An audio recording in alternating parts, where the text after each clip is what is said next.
Yeah, it is a very delightfully juicy scene. I really enjoyed it. Because it's torture, right? I mean, that's not a lie. It just tickles your fancy, right? Yeah, it tickles something. You're listening to Getting Fae'd. We, Meike, Lukas, and Lea are reading A Court of Thorns and Roses for the very first time. Today we are covering chapters 35 and 36. Get Fae'd with us! Woo! Guys, it's here, the last day of 2024. Oh, I thought you would say the last day of the year, because it would have rhymed. Well, Can you do it again? Okay. Guys, it's here, the last day of the year. oh, that rhymes! How was your year? Yeah, it was fine, it was fine. A lot of things in my life are coming to an end. Coming to an end. Well, my, university time and shit, but, where one door closes, another one opens. I think for so all it's of us, fine. a lot of things changed this year. Yeah. But mostly to the better. Yeah. Or in a positive way. I mean, we started a podcast this year. Really? As you might have noticed. That Yes. was fun till now, and I hope it will be fun going forth. I'm really looking forward to closing chapter book 1 Yeah. and get into chapter 2, book 2. Yes. And we will also get, as of next year, as of tomorrow, into the second half of the 20s. Jesus. Wow. Way to bury the lead. 25 sounds kind of insane. 25. Yeah. A lot happened in these 20s. Our 20s happened in these 20s. Maybe this half a decade mark is a good place to be okay, not we can leave this pandemic stuff behind, but okay, we can move on, open ourselves up to life again, and move on with life. I'm Very so deep. inspirational right now. Very deep. Yes. When does your poetry collection drop, Lea? What was it called? Drama, vibes, and That's my New Year's resolution, to drop that book. Good for you. But before we look into the future, let's take a little look into the past. Who wants to recap the last few chapters? Meike. We found out fast travel exists in Prithian. Because Feyre took the cave route to under the mountain. And yeah, she's under the mountain now. And she met Amarantha. We got to meet the queen. Hello. Nice. She wasn't very nice, though. Not nice. Nah. But Feyre was pretty strong, and she spoke up for herself. She made clear what she wants, and what she wants is Tamlin. Yeah. I don't understand that, but sure, you go, girl. And she made a deal A deal? with Amarantha, even though Alice said she shouldn't make a deal. But she did. And the deal is she will finish 3 tasks of Amarantha's choosing, and if she succeeds, she, I guess, gets Tamlin and all of her friends' freedom. And if she can finish the tasks, she can solve a riddle. And then also she gets the freedom of her friends. Yeah, if she solves the riddle, she gets to leave immediately. Yeah. And if she doesn't, she dies. Yeah. Yeah, it's nice of Amarantha to be hey, if these tasks aren't your thing, here's a different option, Very nice of her. Maybe riddle solving is more of Feyre's thing. Yeah, she's giving We'll her see. options. We see about that. She's giving her options let's see where your strengths lie. Yeah, I think she's really nice. And then Feyre gets beaten up by her court. As a greeting. Yes. The very, traditional very greeting nice. of Under the Mountain Court. Yes, we learn about their culture and their traditions. So yes, Feyre gets beaten up, and then we get right into this chapter where she wakes up in the dungeon. Yes, you're right. Let me just open with a reminder that a few episodes ago, I talked about this Instagram reel that I saw where they described the last 100 pages of a Sarah J. Maas book is pretty intense and fast-paced, and I think we're finally here. The fast pacing has begun. Yes. Yes. After being pushed to a pulp, Feyre wakes up in a cell in a dungeon, and she is very hurt, and she is in a lot of pain. Well, I thought she had several bones broken, but it's only her nose. Yes, so she has a split lip, her face is swollen, especially around the eyes, and as you said, she has a broken nose, and her jaw is incredibly hurt, but not broken. Well, I didn't mean to say, Girl, get a grip! Don't be so whiny. yes, she's still hurt, but after the description in the last chapter, I thought, her legs and arms are being broken, and that would have made the task pretty impossible. So I'm glad to read that it's only her nose. Yeah, she's also glad about that. And she wonders how long she might have been unconscious and down there in that cell already. And she's like, how long might it be till the full moon? Because that is when the first task is about to happen. She also realizes that no amount of time will be enough to prepare her for Amarantha's task. She even says, I didn't even allow myself to imagine what Amarantha might have in mind for me. And I was like, no. You should use all your time down there trying to make up what she could have in mind for you. So if you have to do it, you will have a plan. Why doesn't she plan? Yeah, she's not the plan kind of girl or plan ahead kind of girl. I get your point. I think I would also be a person to be like, okay, what could this be? What can I do like to mentally prepare? But on the other hand, she really cannot know what the tasks might be. So like how helpful would it actually be? I feel like if you are a planning person, it probably would be helpful like for your mindset. But And I guess it's pretty hard for her to even form a decent thought because she's like slipping in and out of consciousness. Also, all there's the while like she's down there. screaming and like noises of torture. yeah, it's a very classic cell setting because it's like a moist cell with like moisture dripping down the walls and, as you said, the screams of torture and whip cracking. But who do you think is down there? Like, at first I thought, that's where she's torturing other humans. But honestly, I don't think a lot of other humans are there. So Probably some disobedient Fae or something who won't bow to her. yeah, maybe. Or just maybe they have like a jailer who just Enjoys. You are the torture victim for tonight. Sucks to be you, I guess. Or maybe it's just a sex dungeon and they're all into it. You Who mean knows? it's rice sand? Yes. Or it's Rice Hand. Oh no, Tamlin hasn't given in yet. Yeah. As we will learn from Lucian, who does show up in that cell. My fox boy has Yeah. returned. I was very happy when he showed up. Me too. Especially because he was not present at the first encounter they had in the throne room. But at first I was a bit hesitant to be over the moon happy because remember Alice said, do not trust your senses, do not trust anyone. So for a moment there I thought, maybe that's someone like glamoring themselves to look like Lucian and maybe gain her trust.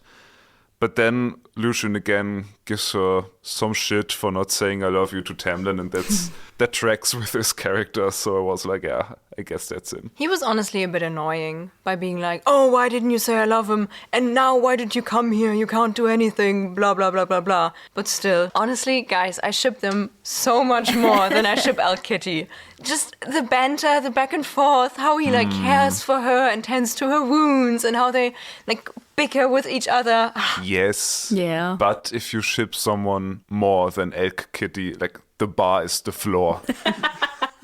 You're right. True. Yeah, so he heals her at least a bit and they kind of give each other the latest updates. And as you said, he scolds her for coming to this dangerous place. And he's like, you shouldn't have come, Feyre, he said sharply. You weren't meant to be here. Don't you understand what he sacrificed in getting you out? How could you be so foolish? Feyre answers, well, I'm here now, I said, louder than was wise. I'm here and there's nothing that can be done about it. And I feel like, on the one hand, he has a point. Like, Tamlin did sacrifice a lot so that she doesn't come there. But that shouldn't be the status quo. Like, they should try to face and master challenges together and save each other by like building on their strengths and like talking about it and not like, oh, you are in danger, I will throw myself in front of the bullet, and then the other person throws themselves in front of the bullet again and again, and they're like this folding thing. And Feyre is kind of doing that, like, hey, I'm here to save us, and so her, well, I'm here and there's nothing we can change about that is pretty cool. I honestly, in these chapters, started liking Feyre a bit more than like in the first portion of the book. Yeah, I guess agree. she's just more enjoyable when she's in severe agony. I guess it's because she's much more active. Yeah. And she has like an agenda and she knows what she wants. And she uses her capabilities. Yeah. She's not just a puppet. Yeah. And she's not so whiny. I mean, she's whining about stuff that's actually painful, which is okay. Yeah. But she's not whining about, oh, our sisters are annoying, and how this Fae guy who's hot but annoying is annoying. Also, So- I could never paint Yeah. this. Or I Yeah. don't think she brings up painting once in these chapters. Nah, she doesn't. Really? I don't think she does. Great chapters. I don't think I have it noted down. And I think I would have. So. And then Lucian asks if she knows everything now because she's talking about the curse and stuff. And then she nods. And I was like, what? You know that there's still something you do not know. Why don't you say, well, I know most of it. But Alice said there's still something she can't talk about. And then Lucian could go, okay. So now I can speak around it. Maybe give you some hints. But no, she's like, yup, I know everything. And Lucian goes, well, Okay. then there's nothing to talk about anymore.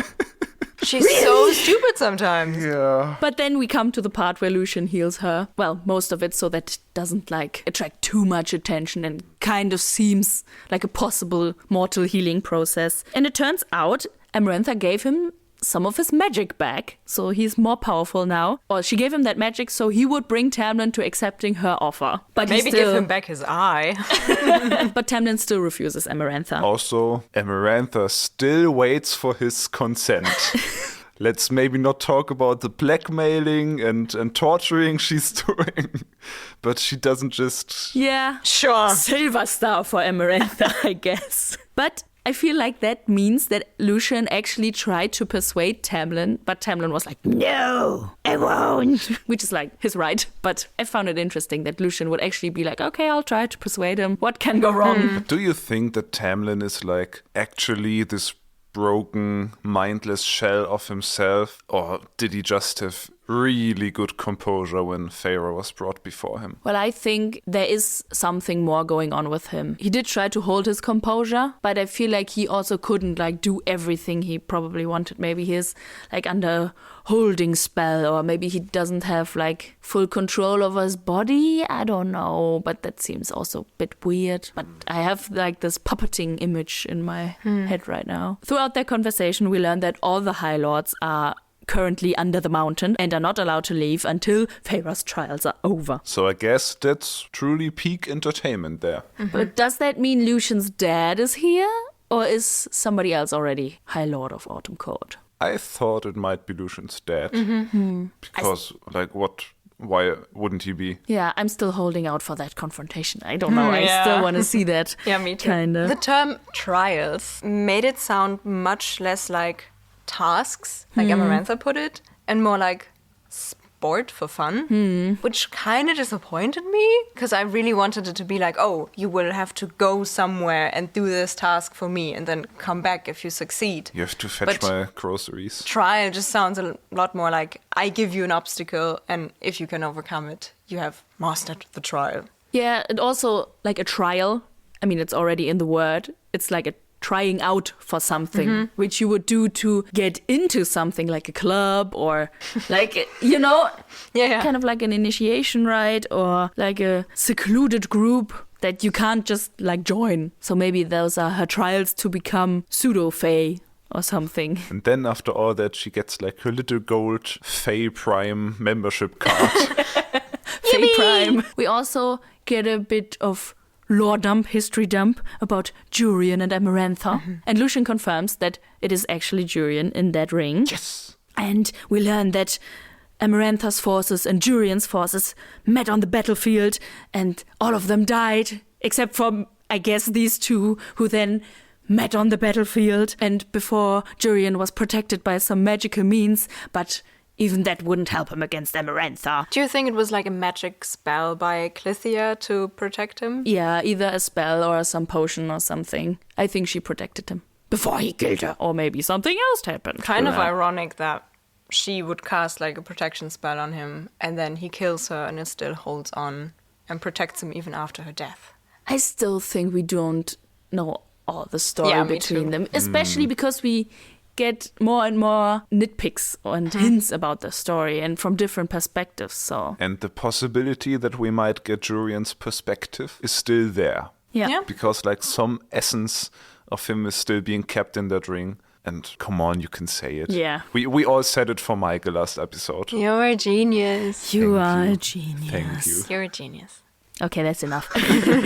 So Amarantha defeats Jurian and takes him prisoner and then tortures him for 2 weeks straight and doesn't take a break, not even to join like the main forces from the King of Highburn. And to me, it felt like she didn't even take a break, like to sleep or eat or something. And remind me again, how long ago was that? About 500 years, right? Okay, yeah, it was shortly before the treaty. I guess it was the battle that led to the treaty. Yeah, Or okay. Not the So he's battle, been but captured like, in there, or his essence has been captured in there for quite a while. maybe when he's released, he's gone mad or something. Yeah, I mean, come He's on. trapped. His essence, his soul is Yeah. still there. It will He happen. will at least have some sort of conversation, even if he doesn't come back with the body. Maybe she can communicate with the ring or something. Maybe she can point him at like a Ouija board. Maybe she has every body part of him somewhere stored and she just finds his mouth and then uses his mouth on a necklace and talks with him whenever she needs information. Maybe, this is my conspiracy, Okay. Jurian's soul will escape the ring and then possess Tamlin, so that maybe Feyre can have Tamlin's hot body, but with a less bland personality. I don't think Jurian will be that cool of a love interest. And they would have the same age gap. That's true. No, even more of a... Nah, you're right. Tamlin was alive during the war. Yes, he was like young. Yeah. So maybe Jurian is older than Tamlin. But I think he could be like this old mentor figure or something. But yeah, we also learn that Clythia had promised Jurian that he would never die. And basically Amarantha kept that promise because she did not kill him explicitly, but like kept his essence around, as we have Which talked means about there is a way to make humans immortal. Exactly. I mean, I agree. That must mean that Clythia had some other way in mind to keep him from dying. Maybe she just meant, oh, my sister will hack you into little pieces and then you will be immortal. This is the way. And after that, what I found interesting is that Feyre describes Amarantha as a huntress, like someone who collects trophies from their victims, and that makes them very similar. Yeah. I mean, the back cover of the book even says very big, Feyre is a huntress. So Yeah. I think the book wants us to make this connection and feel like those two are very similar in a way. Which feels kind of tropey, but again, pretty cool. I think the moment when like the villain and the hero headbutt and the hero's like, we are nothing alike. Yeah. And then the villain is like, oh, we are so much more alike than you think. That is like a tropey moment, I guess. But it's also kind of cool. It's a cool 'Cause moment. It kind of points the world as not just black and white, good and evil. I really like it. But then again, Feyre hunts or hunted for survival, and Amarantha hunts for trophies. For sport. Yeah. So maybe they are not as alike. Two sides of the coin. Yeah, but before the conversation between Lucien and Feyre can go on and move to the topic of Tamlin, the guards of plot convenience arrive, and Lucien has to leave, and he vanishes. So now he has about as much magical ability as Rysand, because they can both teleport now, I guess. Or at least some kind of overlap. I don't know, I think Rysand is still much more powerful than him. Yeah, probably. And the fairies of plot convenience drag her to the throne room once more. Well, it's not exactly those fairies of plot convenience because some time passes, but yeah, Feyre is dragged to the throne room. Really? Yeah, some time passes. I need to read this book more carefully. Yeah, and it is kind of unclear how much time passes because Feyre says she got like 3 meals, but she doesn't like recognize the pattern, so it could be 3 days, 6 days, a day, who knows. Nah, I think she gets like breakfast and a second breakfast and brunch, a little appetizer before lunch. So it's only midday. Yeah, probably. That's also a very smart captive move to not have your food in like a rhythm. So you don't really know how much time is passing and what's going on. But it's probably also very hard to just track time between those meals. Well, I guess meal is a generous word because it's just like some stale, moldy bread. Yummy. And so Feyre is starved. But while she is dragged to the throne room, this time she is smart and tries to memorize the way. These are the moments where I really start enjoying to read this character, I have to say. Where she like uses her established skills and tracks the turns through this passageway. I like it. Yeah. And at this point, it's like, it's not like, I have this concrete of a plan of escape, but she's like, okay, I'm doing my best to find all my like leverage points or something. She's trying to memorize the way. She's also spotting the masked fairies in the crowd in the throne room and is like, okay, these are my most likely allies because they are obviously the people from Spring Court, which is like convenient. Her potential allies are marked. And then the first order of business, Amarantha wants to know Feyre's name, but Feyre refuses. Dum, dum, dum. The name. The name. And we've talked about this name quite a bit. And I actually found the one paragraph in the book that like sparked our obsession with the name. So Feyre had like a dream at the beginning of chapter 17 where it says, "And a pale, faceless woman dragging her blood-red nails across my throat, splitting me open bit by bit. She kept asking for my name, but every time I tried to speak, my blood bubbled out of the shallow wounds on my neck, choking me." That's what it said, like 200 pages ago. So, I mean, we've already talked about this with how she was able to paint the ACOTAR without having seen it. Is this another sign for Feyre's maybe prophetic abilities? This kind of feels like clairvoyant Feyre, maybe confirmed. But I also like if this is a sign of her clairvoyance, then it's not as obvious as some other prophetic dreams. Yeah, the message is a bit more unclear. Because what does it tell us? If she doesn't tell her name, she'll die, so she'll have to say it? Or that I feel like at that point it was like, it is dangerous to say your name or something. Because in the dream she is not able to say her name. I just think that her name has some big significance, but I just can't put my finger on it. I think so too. Yet. Yeah, because like this is spoiling the next two sentences. But like even Lucian, after basically being tortured, does not want to give up her name. So maybe he knows that this is important somehow. Yes, I mean, it's interesting because when she wasn't there, I would have understood why Lucian wouldn't want to give the name, because Rysand only had the name Claire, found Claire, and then they tortured and killed Claire. But now she's here, so I don't really see what significance her name could have. I still think like that a name has power. Yes, maybe you can use spells on a person if you know their name and stuff like that. I feel like there's a lot of connection like with Fae and the name. Isn't it? Maybe I'm having a wrong understanding of these myths because I'm not very well versed in these, but isn't it also like they can steal things that you tell them, like fairies and folklore, and if you tell them your name, then you don't have a name anymore because they took it. And I mean, come on, this girl is called Feyre. This can't just be lazy writing.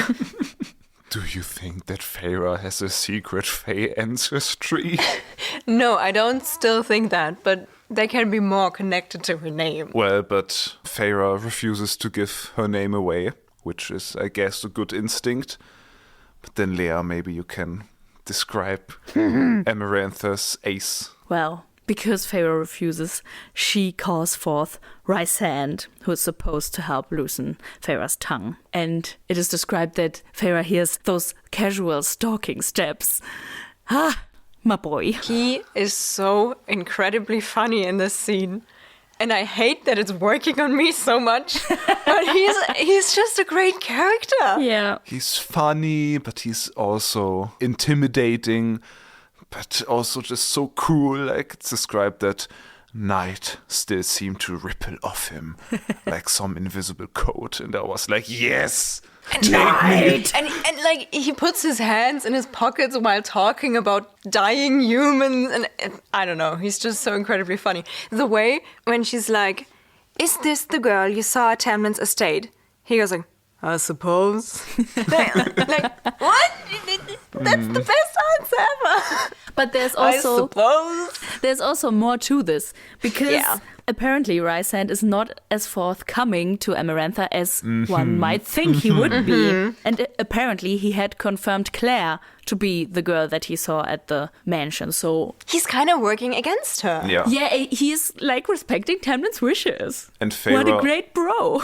And Feyre notes that he definitely recognized her because he like met her at Cannon Mice. So he's lying to Amarantha, And this, I don't know, this tiny little bit of character we get from him just makes me infinitely more excited than anything Tamlin has ever said or done in this book. Yeah, totally. I mean, they call him her whore. Yeah. That sounds like he's incredibly devoted to her and super loyal. But now it kind of gives off the message that he isn't, and he's maybe even working against her and for Tamlin, or at least trying to not play into her cards, which makes it very interesting. Like, what is the dynamic between those two, and what is the dynamic between Tamlin and him? Yeah. So, yeah. I really want to find out. Really intriguing. Yeah. Maybe he's just in love with Feyre. Well, we'll see.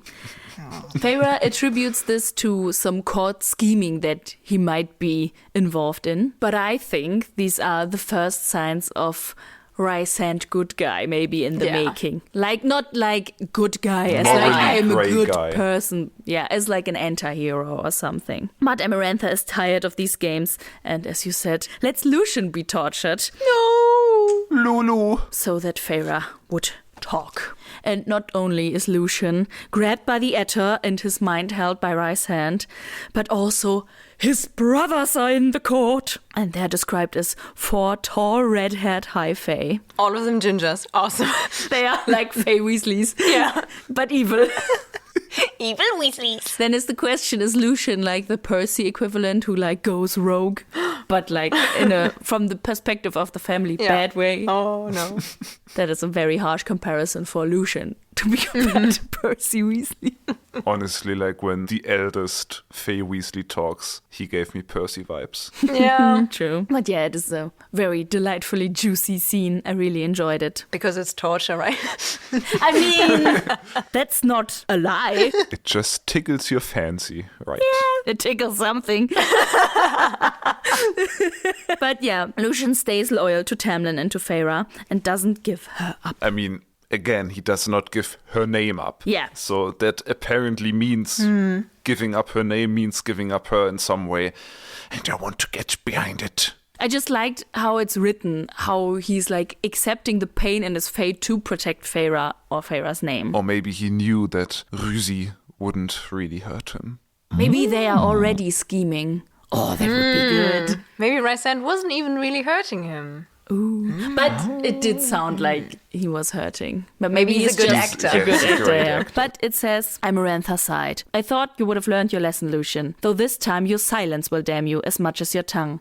Lucian kept his eyes shut. Ready. He was ready for Rysand to wipe out everything he was. To turn his mind, his self, into dust. I just liked how that was written. I just love how loyal he is. He's just the best. Yes. Feyre realizes Lucian is the best too, because she can't take his suffering anymore and gives up her name. Like she could have tried to come up with another fake name that maybe was not like Elaine. Oh, God. No, I don't know. It's probably not smart to give up her real name. But, I mean, that's the thing with torture. Either you stay strong and keep on lying, or you're just like, no, I can't do this anymore. I'm giving up the information. And, like, I'm not saying, torture is the way to get your information. Because... you can just still lie. And it's bad for people, Torture That is your bad. negative about torture. Well, but they could just still lie. Yeah, I don't recommend it. It's not as solid as a lie detector test, which is also not solid. But I guess Amarantha, the powerful queen, would have a built-in lie detector. Maybe. But Rysand lied to her. So maybe not. She could have been like, my name's Rysand. I am Rysand too. Tim the night guy. Apparently, Feyre's name is an old Fae name. Yeah, that's what I meant earlier. It kind of sounds like maybe her name is connected to some kind of old magic. So her name still being around means this old magic might still be around. And maybe she's related to a type of family tree that had magic. So she has some leftover psychic powers, maybe. Yeah, that would be cool. That would also explain why her clairvoyance, if it is clairvoyance, is not I don't know, solid, where she's like, this is the future. Aha. But it's vague and yeah. But then Amarantha gives Feyre the riddle. and I would like to read it to you. Yes. The Go riddle. ahead. There are those who seek me a lifetime but never we meet, and those I kiss but who trample me beneath ungrateful feet. At times I seem to favor the clever and the fair, but I bless all those who are brave enough to dare. By large my ministrations are soft-handed and sweet, but scorned I become a difficult beast to defeat. For though each of my strikes lands a powerful blow, when I kill, I do it slow. So, this is the riddle. Lukas, you announced the last episode that you wanted to find the answer before Feyre does. So do Yes. you have an idea, or do you Okay, both can have we? an idea? I think all of us have an idea, Yes. right? Can we, on the count of 3, Yes. just all say it at the same time? Do we just say a word, or like it's the word? Just say the word. No, Okay. I think we just say the word. Okay. 3, 2, 1. Love. So, Yes. yeah. And that took me half a minute. But Yeah. maybe, guys, maybe it's just not true. Maybe we are just dumb. Yeah. Maybe we are It's just still, dumb. The possibility is there. But maybe let's think about why it could be love. First of all, it fits the theme of the book. Yes. Second of Yeah. all, it fits Amarantha and her character. And her motive. Yeah. And like how she stands toward the topic of love and how she describes it, if it is love, in this riddle. Because it fits like every category in Yes, the it, riddle. it kind of sounds like in this riddle she's describing her view on love. Yeah. So let's maybe walk our way backwards. Let's dissect it. So, for though each of my strikes lands a powerful blow, if you fight for love, it most powerful fight. Wee-hee! When I kill, I do it slow. Amarantha killing for the love of her sister, for Jurian who betrayed the love. Torture, die, slow. And also just in general, like, if love hurts, it's not just like a killing blow that goes quick, but it like keeps on hurting and kills you slowly. To die of a broken heart. Yeah. By large, my ministrations are soft-handed and sweet. Love is sweet. Mostly love is nice. But scorned, I become a difficult beast to defeat. Amarantha. Yeah, she's not lucky in love. Yeah. At times, I seem to favor the clever and the fair. Like, if you are attractive, you find love maybe more easily. Yeah. But I bless all those who are brave enough to dare. Yeah. If you are brave Yeah. enough to dare, let these feelings in, you will also fall in love. Makes sense. And first paragraph, there are those who seek me a lifetime, but never we meet. Love, everyone obviously wants to find love. Not all of them find it. Yeah. And those I kiss, but who trample me beneath ungrateful feet. I guess maybe she means Tamlin with that. Like from her perspective, it's like Tamlin was kissed and blessed by my love, but he's so ungrateful that he doesn't want it. I guess. Yeah. Yeah, I'm 99% certain that it's love. Me too. I arrived at that answer, I guess, somewhere between paragraph 2 and 3. But Feyre does not. Because Feyre is a cold-hearted person. True. She doesn't know love. Honestly, the last, I don't know, week, everyone's talked about love to her. Yeah. I think the word she has heard the most in the last few weeks was love. And she was scolding herself for not saying, I am in love with you. She has been thinking about it also a lot. Yeah. But I feel like she is overthinking this riddle. Yes. A bit. I mean, understandably in her situation, I guess. But she's like wondering if it is a disease or a murderer. I don't know. At that point, she drops like a pretty funny lore bit that like her mom's cousin died from malaria when she was in Barat. That was a bit random. It was so random because it was just like this real life thing from our world just dropped in there. I guess. But didn't her mother also die of like tuberculosis and stuff? Typhus. Typhus. Typhus. Oh. Yeah, That's also a real like illness. Yes, but I didn't know what that was. So malaria took me more out of it. It also feels more like an old-timey Yeah. disease, typhus. I don't really like exactly know what it is. I only always know the find it name. kind of funny when fantasy authors use real diseases, because she uses like not a real anti-baby pill in this one. Her contraceptive is just like a potion of herbs. But then I don't know, this book feels like 1800s maybe even earlier. Yeah, maybe like 1700s. Yes. We haven't seen anyone with guns yet, right? No. That's always I don't know kind what of my point is. my threshold for like Yes. for Yes. like there's medieval times, then guns, then the costumes get frilly, and then it's modern times. I don't really know what my point was. I just think it's funny when you have like a world that feels very fantasy, and then you throw in stuff from our world in a fantasy world that has our map, or at least which feels a lot like... It just kind of feels like this is our world. Yeah, with Bharat being this like old Sanskrit name for India, also making it kind of just, they are in Britain.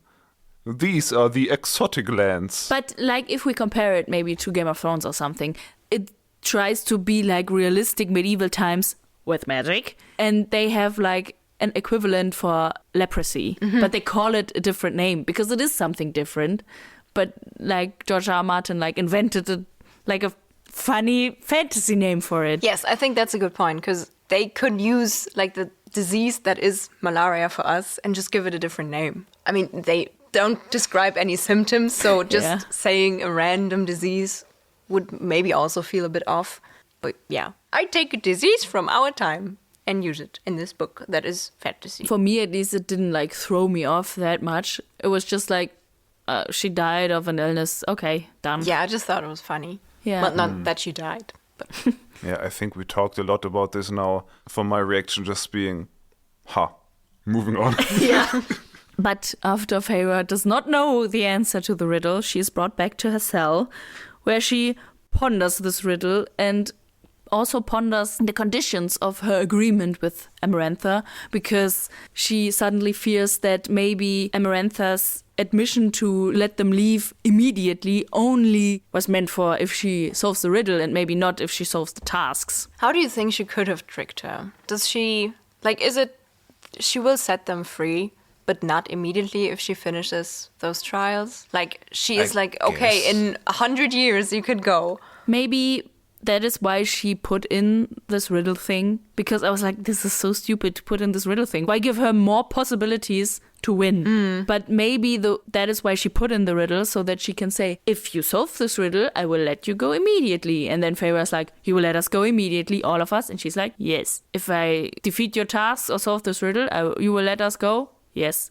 So she can like lay out the wording a bit differently. But yeah, Feyre is left in that cell for 2 days. And then the full moon rises, and it is time for the first trial. But first she dreams about being trapped in a crystal eyeball ring, and let's just hope that this is not a clairvoyant dream. I want to talk about her ideas, what could be the solution for the riddle a bit, and how she kind of has a lot of different ideas that all kind of belong to the same thing. I feel like she gets very hung up on this whole I kill thing. Because she's like, oh, is it a disease or poison or like an herb or something? And I was like, girl, why? But then again, she heard it twice. She says Amarantha repeats the riddle. Oh, okay. And she doesn't have like a printed version. And I think it's always easier to think about stuff you read and you hold in your hand and you can read again and read it twice. But she can't read, so that wouldn't really help her. But then it reminded me of a moment in one of our D&D campaigns, the three of us had together, where we faced a sphinx that gave us a riddle. And all of us were like, I'd say 80% sure we knew the answer. And we talked about it for like an hour. Like off table, we talked about, in character. In character, in game, we talked about if we should give the sphinx our answer or not for a whole hour. Yeah. And we decided not to do it because we were so afraid of being wrong that we just didn't want to risk it. And in this case, would you be willing to say love? Would you be like, okay, I'm so sure it's love, I'm going to say it? I agree that it is way harder to like find an answer if you haven't like the written out version, because I'm imagining myself being told this poem, having to concentrate on it and then remembering it. Yes. Even hearing it twice. It makes sense to like mostly remember like the last lines. So I don't know if I would be able in this situation to come to this conclusion and to remember the poem so that I would maybe come to this conclusion at a later, calmer point. But if I would come to this conclusion, I think I would maybe then like wait for the first task, see what it is, and then decide if I say it or not. Yes, I feel like coming to a conclusion you're pretty sure about and then actually saying it and committing to that are two very different Yeah. I also want to add, like, in that campaign, or in that situation in D&D, I think I was for, like, saying the answer. And then a lot of you guys talked me out of it and, like, convinced me to consider what might happen and where I might be faulty in my argumentation. And then I was like, okay, maybe I'm not that sure anymore. So at this point, I guess if I was in Feyre's situation, I would be alone. So maybe I would come to the conclusion, yes, it's definitely this, and not think of things where it might not be that answer. Yes, but you would just die if you're wrong. And I think this would maybe convince me to not just say the answer, because as I said, I'm 99% certain that it's right, but I don't know if I would take the chance if my life was at stake. But I feel like in this case of this riddle, you could argue for love to be the answer, even if it's not the right answer. You could be like, it fits this, this, and this. This is your fault if you make an unclear riddle and several answers fit. That's true. I feel like Feyre is a very impulsive person. So I kind of think she's gonna go through like 1 or 2 tasks, and then at some point something is gonna happen in like an argument or something, and she'll be like, fuck it, I'm gonna say the answer, if she comes to some conclusion. It's platonic friendship. It's malaria! I think if I was in that situation, again, not an easy situation to just put myself into right now, but I think I would be like, okay, I'm pretty sure it's love. I would just tuck this information away so that at any point during the task, when I'm like, fuck this, I'm dying, I could be like, it's love, it's love, it's love. Please take me out of this worm pit. You're foreshadowing here a little bit, but I agree. That's like the exact same strategy I would follow. Or I think I would follow, maybe.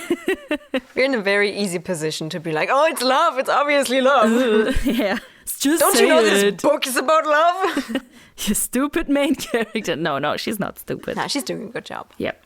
Especially in the next chapter. The whole chapter is her doing the first task. Which surprised me, because as we said, the pacing of this book is just so incredibly fast all of a sudden, which I really enjoy. But I mean, we were wondering like, okay, we only have like 100 pages left.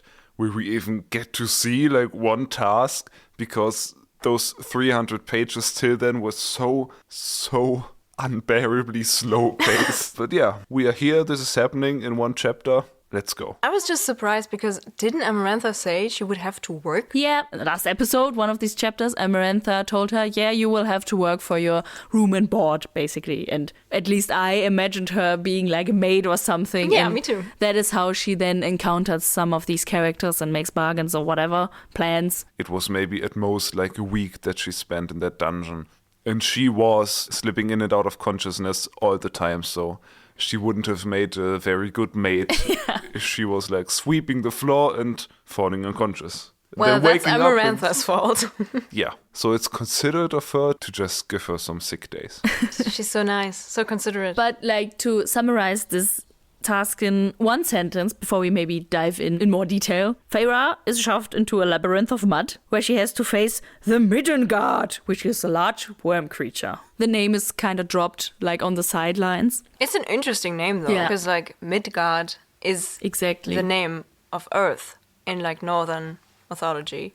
Yeah, and in Old English, it also is pronounced kind of like Middengard or something, which is even closer to the Midgard. So as you said, it's planet Earth, kind of. But I think like the meaning of the word means the middle of the world. So that fits like a burrowing worm that lives like underground and burrows to the middle of the earth or something. Okay, if I tell you I have like maybe 2 more very small details about this worm from maybe another book series, do you want to hear it or not? So I tried to Google it and I only found like ACOTAR shit, and because I was like, maybe it's like some mythical creature, and I was like, obviously I'm not like clicking on this because I don't want to know. But I think like some titles were like, is the Midgard worm from ACOTAR ? And it kind of seemed like some astral thing, huge something. And I was like, what? What does this some weird worm creature go? So maybe that is... Okay, so... Please elaborate, Meike. As I've told you before, in Crescent City 3, the last book in the Crescent City series, some of the story takes place in the world of ACOTAR. And the main character, who is in Prithian, I guess, walks through like tunnels under some place and encounters one of these worms.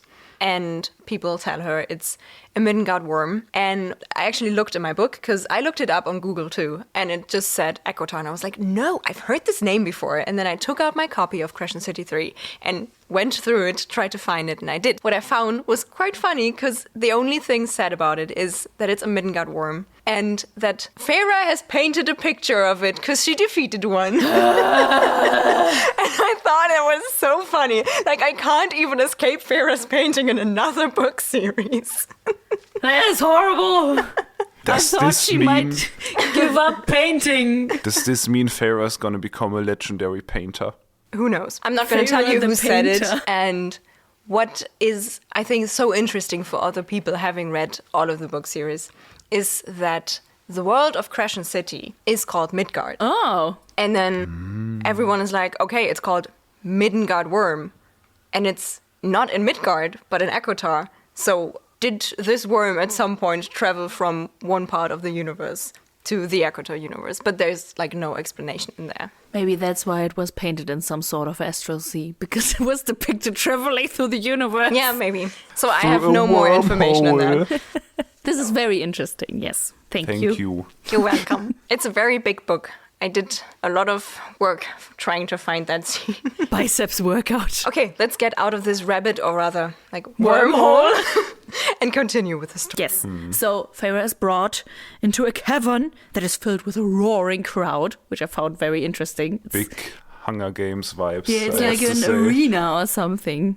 It's a very big spectacle. I did not expect this vibe. I didn't expect an arena or like No. even a crowd watching her trial. I thought it was just her alone doing something. Yeah, I thought she was brought to the throne room again, and then she's like, do this, and then she has to do it. And it's just like, Feyre, come in. We have made an arena for you. Now do your shit. But it's very creepy how she says Feyre at the beginning. Like, I just, now she knows her name and she's using it, and ooh, yeah, creepy. I agree.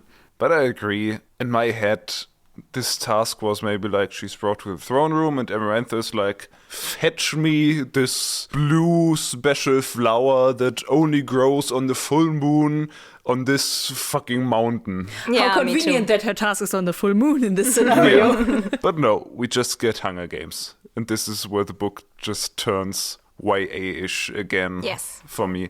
But in a good way. Yeah, I really enjoyed this chapter. Spoiler.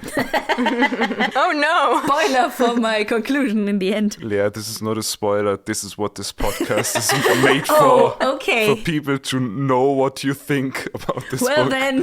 Please don't keep your thoughts to yourself. Well, there is, as I said, this roaring crowd, but there's also an erected wooden platform on which Tamlin and Amarantha sit, and all the other 7 High Lords, or however High Lords are left, are standing. So all 6. of them are watching. Yeah. Yes. You left one important thing out. Amarantha's hand rests on Tamlin's knee. Which is such an obscene gesture. Unbelievable. But it is kind of a slapping picture, like her on this like platform and being like, my boy. But do you think she built this arena just for Feyre, or does she have an arena because it's her hobby to throw people to her pet worm? I guess, this labyrinth is just there. I think that's just where the worm lives. Yes. Yeah. And I guess they could have like built this platform, and I didn't really like understand where all the other Fae and fairies were like placed. Yeah. Were they just like standing around it? Was there a railing? I kind of imagined a railing just because like in our world there's always like something to keep the people out. Safety first. Yeah. For me, it was just like a smaller like football stadium, and they all had like seats, Yeah. and they could like look down into the arena. The thing is also because like the labyrinth is in the ground, it is lowered. So like if they are not on raised seats, only like the first few people can see something. And the other fairy that are standing in the back are like, what is happening? Maybe they have screens in the middle. Like the screen cube. Yeah, some poor camera fairy has to track. They have a kiss cam. They show Amarantha and Tamlin, and he's like, no. And he's like, God damn it, kiss And me. all the whole crowd boos because they're not kissing. Then the camera pans and it only shows Tamlin and Rysand, and then They kiss. shit goes down. The cameraman is like, hehehe. Slowly zooming in. So yeah, Feyre is thrust into this labyrinth, and Amarantha is referencing that she has learned some things about her, and that she has learned that she is a huntress. Creepy. Says to her, hunt this. And then I guess the worm appears. And I found like the sentence like, hunt this. Like, it's very Bitch. like bully. Honestly, it is so in character though, because Tamlin was like, I'd rather marry a human. And she was like, yeah, then do that. And Feyre is like, I like to hunt. And Amarantha is like, well then, do that. Very consistent. Yeah. But yeah, this whole encounter is very excitedly and suspensefully written. And I kind of divided it into 3 segments so as to not go in too much detail, but because it's just a lot of like action happening. So if you don't have anything to add, I would start with the first segment. Go ahead. Which I titled The Flight, because she's fleeing. In the beginning, the worm appears, and I would like to read you its description. The worm is described as follows. It was a giant worm.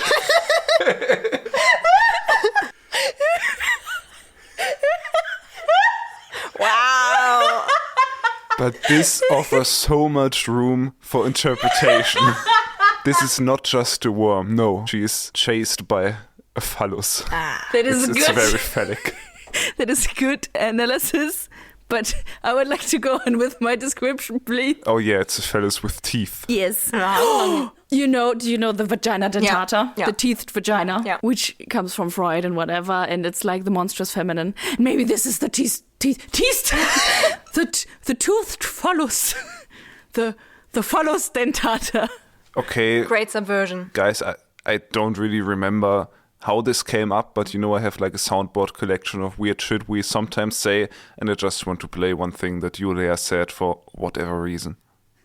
Sex is evil, and the tool for sex is the penis. I have no idea why you brought that up, but okay, it fits here. Please go ahead with your description. So, the worm, the phallus, is described as it was a giant worm, or what might have once been a worm, had its front end not become an enormous mouth filled with ring after ring of razor-sharp teeth. It barreled toward me, its pinkish-brown body surging and twisting with horrific ease. These trenches were its lair. I have a Lea too. No, I am its lair. It's kind of a small-scale Shai Hulud, Yeah, with like its teethies. Frank Herbert was inspired by ACOTAR. Sure. Totally. And additionally, it is also described as smelling very, very bad. What confused me at this point was that Amarantha tells Feyre to run. I guess she just wants some entertainment and some spectacle. I think it's just to be epic, because standing on a platform, looking down at your captive human and being like, run, Okay. is pretty epic. For I see everyone it. there. The crowd goes wild. Like, woo! If this would have been a movie in like 2011, the music would have been like, run boy, run. Trying to get to you. Yeah. Cool shit. Wow. And Oh while no, I fear we sang that so well that we will get a copyright claim. Sure. And while we hear that music, Feyre is running as fast as she can and trying to come up with some kind of plan, all the while bumping into walls from running so fast because there are some twists and turns in this labyrinth. And then she finds a little gap in the wall and she tries to squeeze through it. And she takes a chance but gets stuck. And while she's stuck, the worm gets nearer. Then she squeezes through and the worm doesn't follow her. And Feyre realizes the worm is blind. Dun, dun, dun. That's the first part, the first segment. That was the segment, The Flight. Then we come to the segment that are titled The Pit, because Feyre is surprised by that realization that the worm is blind, and so she doesn't notice the hole in the ground and falls in. And where she fell down, the walls are too steep to climb up, but then she checks the rest of her environment and she notices piles of bones surrounding her, and so she concludes that she is not only in its lair, but now in its den, kind of its nest, I guess. She falls down and is like, oh, I had to get out now. And then Amarantha chimes in by telling Feyre she should come back out. And Feyre goes, I certainly would not. And I was like, what? You just said you would get out. And like 2 seconds later, she's again, I had to get out. And I'm just like, what? What confused me about this is how she just like talks to Amarantha, because that suddenly made this whole arena so much smaller in my mind, because I thought it was like really big, like a football field basically, and that she's like 600 feet away.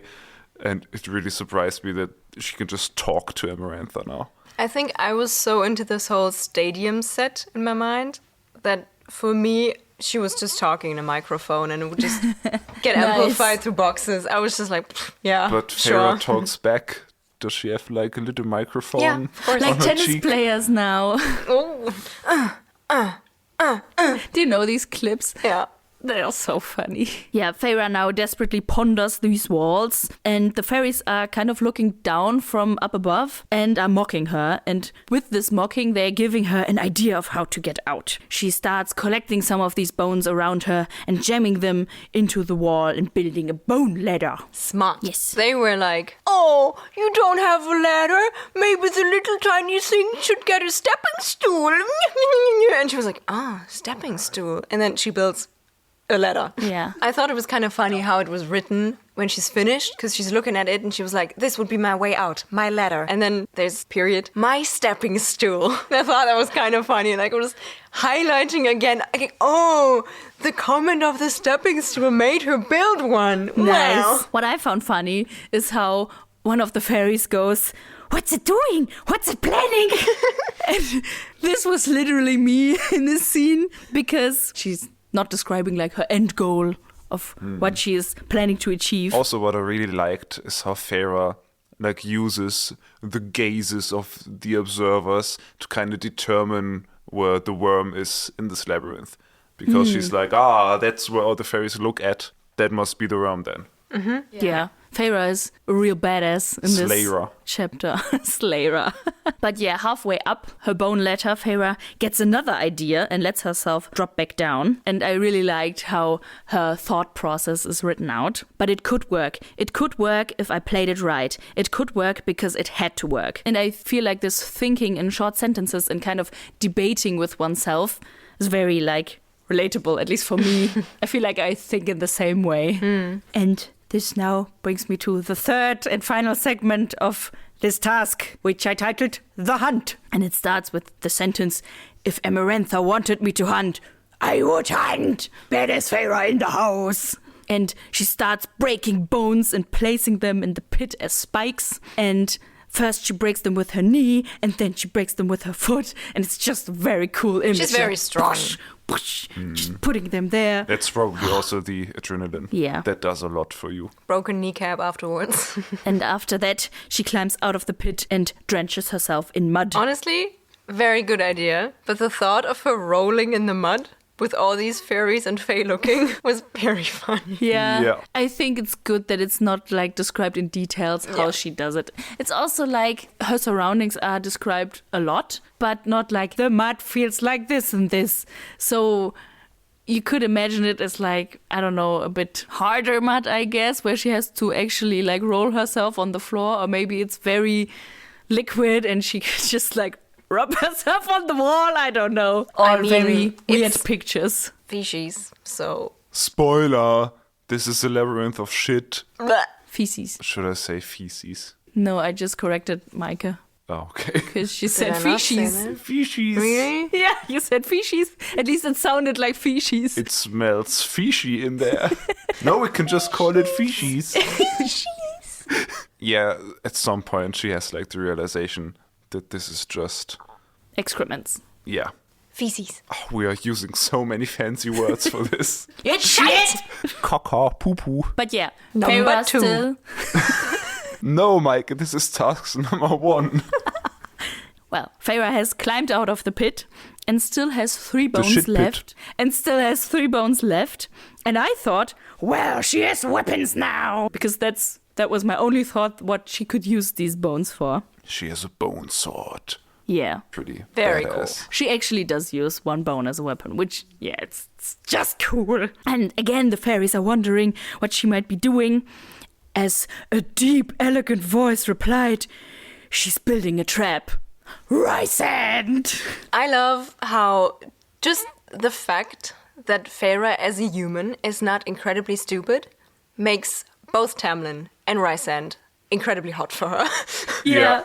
Seriously, the only thing they have going for Feyre is because she appeared to be not as stupid as they thought a human would be. Yeah, Rysand is kind of developing a newfound respect for her. Yeah, he's like, oh my god, she's not stupid. After Rysand says that, one of the fairies goes like, "But the Midgard!" And then Rysand answers, "Relies on its scent to see." And Feyre just became invisible. He's so proud of her. Yes. But I also love how dumb these other fairies Yes. are. But how much I can relate with that. What's she doing? It's like some sort of golem creature. The crowd is also very annoying. In Feyre's place, I would be so annoyed. But they are also bored.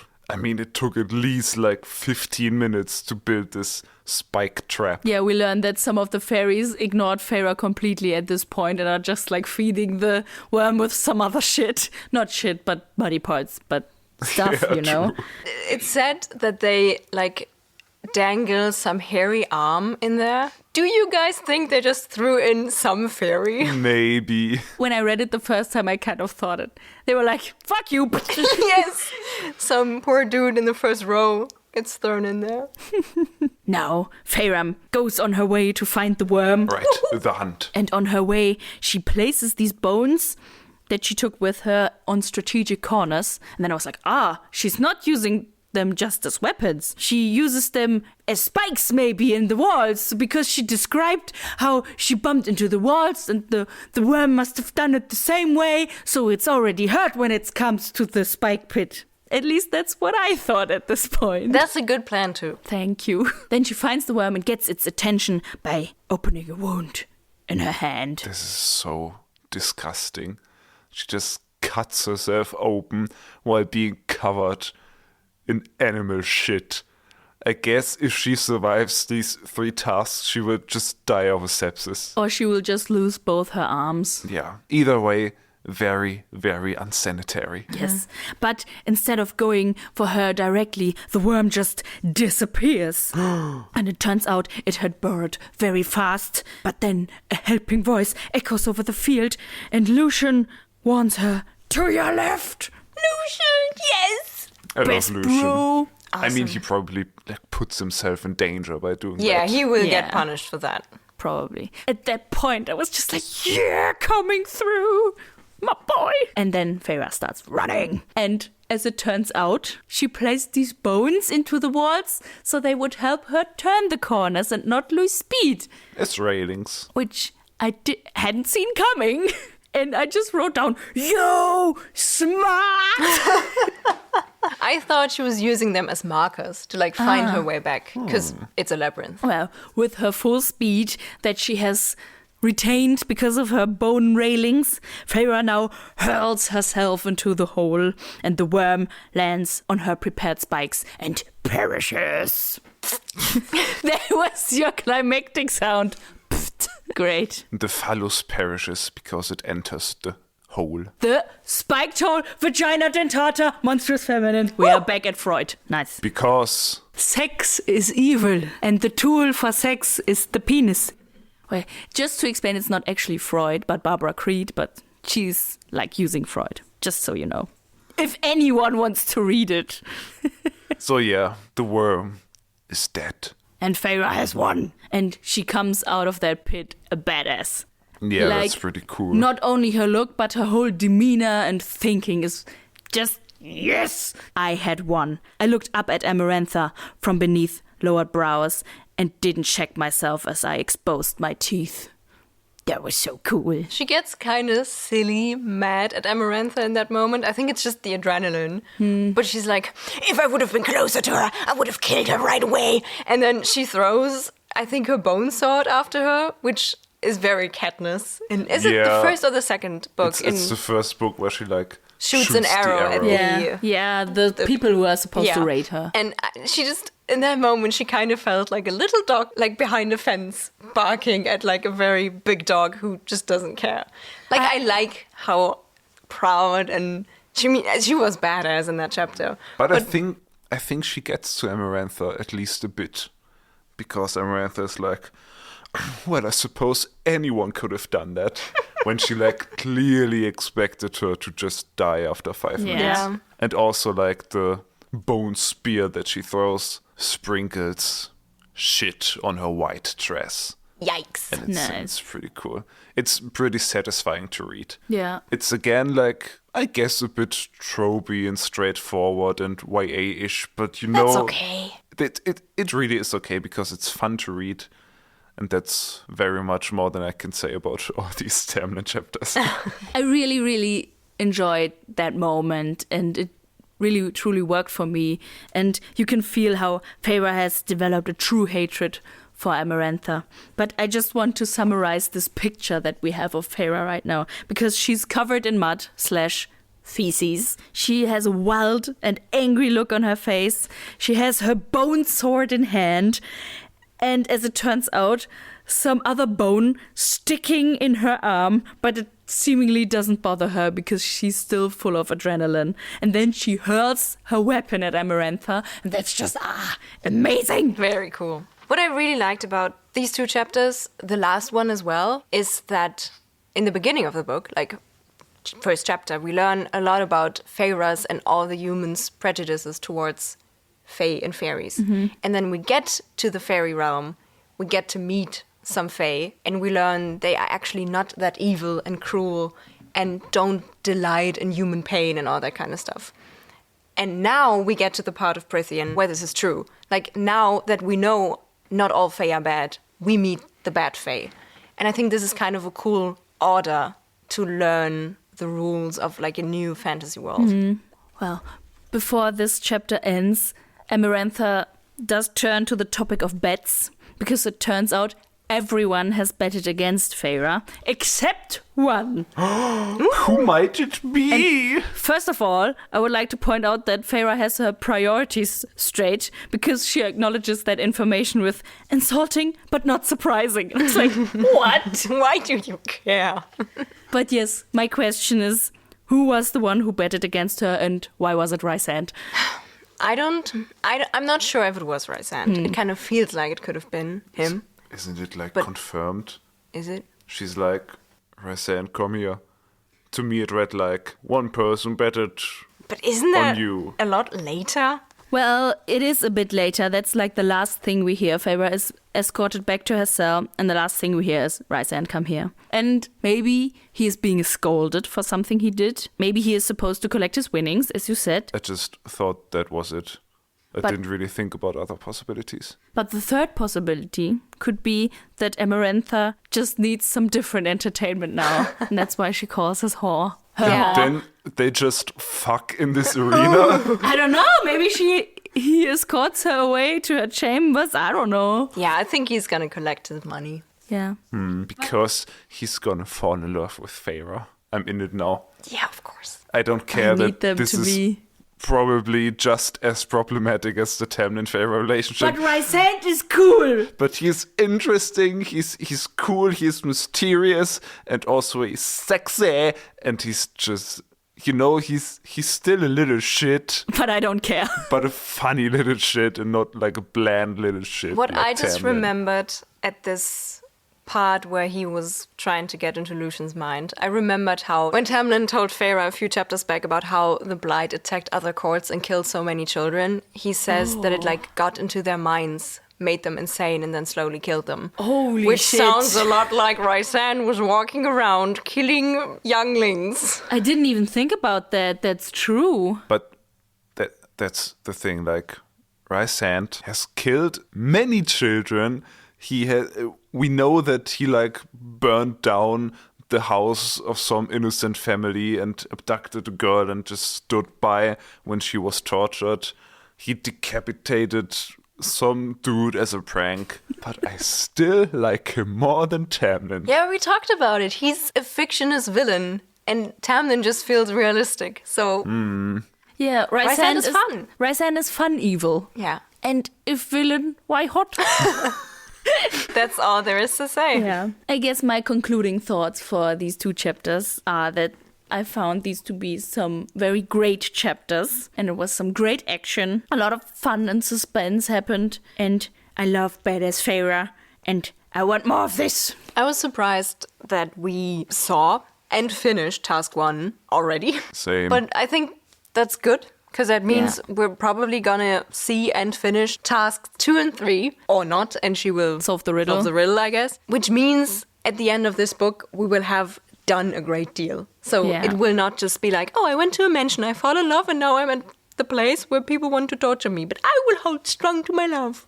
Some shit will actually happen, and I think we will change the status quo quite a bit at the end of this book, and I'm looking forward to that. So I also really enjoyed these chapters, and I've talked a bit about my fears for the ending of this book, that it will just be kind of stupid, because the only plausible ending for this is that she just dies because they are all so powerful. And I still think it's kind of stupid that Amarantha is like, oh, I like entertainment and I will give you these chances to survive. But I can just live with that, and now I'm really in it, and I can enjoy these tasks and the action and a Feyre that I like. But I have to admit, like, it kind of seems a bit like, why would she just want entertainment? But I feel like we have been given an explanation, because she has gotten like a lot of her anger out on Claire. And now there's the second mortal coming in who is actually the focus of her anger. And now she's like, I guess I'm at the point of entertainment now. So it's a bit, I guess, more elaborate punishment than with Claire. But also that gives Feyre the ability to escape this punishment, I guess. And I like that it was like Feyre's skill that saved her, not some magic sprung out of me, or someone hexed the worm so it wouldn't find me. But like, she did still receive help, but not like in that kind of significant way that it took away from her victory. Yeah. Slayer. Well, I guess this is a good finish point for this chapter. We wish all of you a good slide into the new year, as we would say in German. A happy new year if you're listening tomorrow or at any other point in 2025 or any other year. I hope 2025 is treating you well and you will be as cool as Slayer. Yeah. I think I can say that we have a lot of great things planned next year for this podcast. Book 2. Yeah, mainly finishing this book and then continuing on with book 2. You know, we have a lot of content to cover. Maybe here and there some special episodes, depending on pacing. We might sprinkle in some maybe completely different topics. Bonus episodes. Maybe we will some see. Guests. We will see. And if you don't want to miss this, you can, as your New Year's resolution, follow this podcast finally, and maybe even leave a rating and review on your podcasting app, because that would really make our year. And if you had a fun sleepover for this celebration, maybe you can tell your friends that slept over about this podcast, because word of mouth helps. And if you just want to do some doom scrolling because you are groggy from celebrating, you can visit our socials at GettingFadePod on Instagram or at GettingFadePod on TikTok, where we have some memes and some outtakes and some highlights. Slide into our DMs and send us your thoughts, your ideas, but no spoilers. And also, please just send me book recommendations for the next year.